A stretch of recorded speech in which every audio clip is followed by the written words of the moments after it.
নমস্কার বন্ধুরা, welcome to অলিস রান্নাবাটি। আজকে আমি বানাচ্ছি পিৎজা।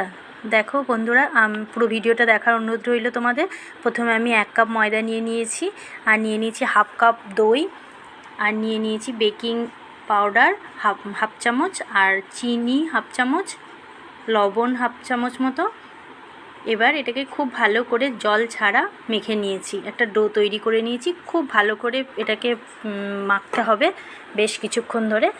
তারপর আমি এটাকে একটা গোলা বানিয়ে 10 মিনিট মতো রেখে দিলাম।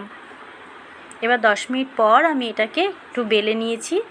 তোমরা হাত দিয়েও এভাবে করতে পারো, মোটামুটি গোল হলেই হবে।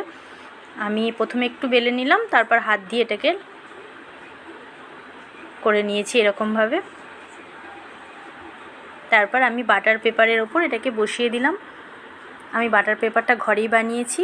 এরপর আমি কাঁটা চামচ দিয়ে এগুলোকে পুরোটাই ছেদ করে দিয়েছি, আর পিৎজা সস নিয়ে আমি পুরোটা এইভাবে মাখিয়ে নিয়েছি।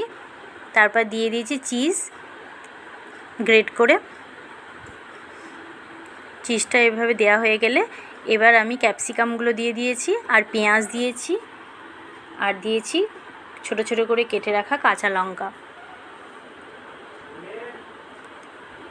এরপর আমি আবারও দিয়ে দিয়েছি চিজটা ভালো মতো দেওয়া হয়ে গেলে এবার কড়াইয়ে একটা স্ট্যান্ড বসিয়ে আমি দিয়ে দিলাম চিজটাকে। আর প্রথমে আমি গ্যাসটাকে 5 মিনিটের জন্য হাই ফ্লেমে দিয়েছিলাম, তারপর 20 মিনিট লো স্টিমে দিয়েছিলাম, লো ফ্লেমে। তারপর আমার তৈরি হয়ে গেছে দেখো পিৎজাটা। বন্ধুরা, আশা করি তোমাদের ভালো লাগবে। ধন্যবাদ দেখার জন্য।